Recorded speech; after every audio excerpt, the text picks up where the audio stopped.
Hello, and welcome back to the Den of Iniquity. I'm not gonna lie, to be perfectly honest, over the last couple of months I've actually been in college. I'd like to say the course is going brilliantly for me, but the fact is, well, when it comes to certain aspects, not that great. However, when it comes to things like this, I'm bloody fantastic. Now, since I'm here, I figured I might as well move straight along and actually cover a topic that is kind of coming to the forefront in a certain genre. I saw earlier on this week the trailer for the new Doom game, and I thought, yes, it's going to be bloody brilliant, it's going to be awesome. And so I figured, I was going to come on here and I was going to do this whole bit about how the new Doom game is coming out and how I'm well looking forward to it, because last Doom game, the 3D was excellent. And then Greenie showed me something interesting, because I was talking about video games. Greenie showed me the Friday the 13th trailer, well, the test footage and kind of a bit of a trailer, because I hadn't seen it yet. And then he explained the story of it to me, and I thought, thank you. Thank you to Cunningham for going along, approaching Gun Media when they had an idea to do an homage to your franchise and saying, hey, why don't you just take my franchise and do the computer game? You obviously know what you're doing. You got it at the right time. Hey, we were even thinking about doing a computer game anyway. It's so fantastic to see somebody in the industry not only taking an interest, but fucking encouraging it. Unlike other people in other realms who might, just go along and decide to shut down a project, Terrordrome, because it happens to have a fantastic idea. I'm not even going to pretend. Like sticking a bunch of horror movie characters into a fighting game. I love Mortal Kombat. I always have. I always will. You gits. But the fact is, you took an idea, you stole it for yourself. Yeah, that's how a lot of people get by in this world. That's how a lot of people are going to get by in this world. One of the reasons I fucking hate this world. Cunningham, on the other hand, is one of the reasons that every now and then I actually think there might be fucking hope for this world. Then I was reminded of something else. Konami, you bastards. Silent Hill was all set and ready to go, and what happens? You cut the axe on that. And I can't even figure out why. Legitimately. Apparently, by all accounts, the game was all ready to go and you decided, hey, we're not going to do it. I'm sure there's probably reasons. I'm sure there are probably reasons up online. The fact of the matter is, I'm too lazy to look at them. All I care about is the fact that you had a fantastic property and you decided to piss it away.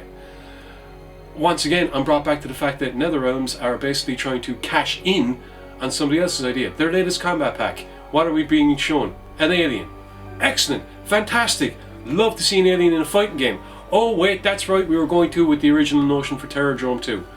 Yeah, I know, I keep hyping up that game. Yeah, I know, I've done a lot of fucking stuff on it. Yeah, I know I brought up this topic before, but you want to know what? I'm going to keep bringing it up because you keep making money off it.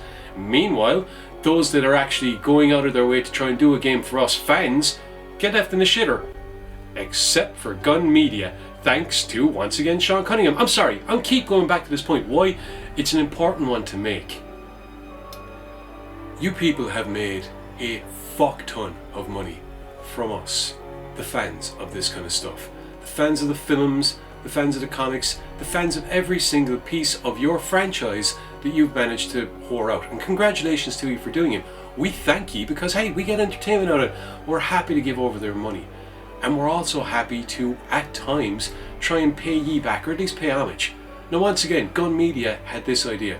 Doing a video game that was basically Friday the 13th, but they didn't want to step on any toes. They didn't want to ruffle any feathers. They certainly didn't want to get into any kind of fucking copyright infringement crap.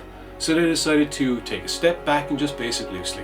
And it gets brought to the attention of the man that basically made the franchise. And what does he do? He turns around and he goes, lads, I'm going to fund you. I'm going to give you the fucking rights to do this thing your way. And you know what?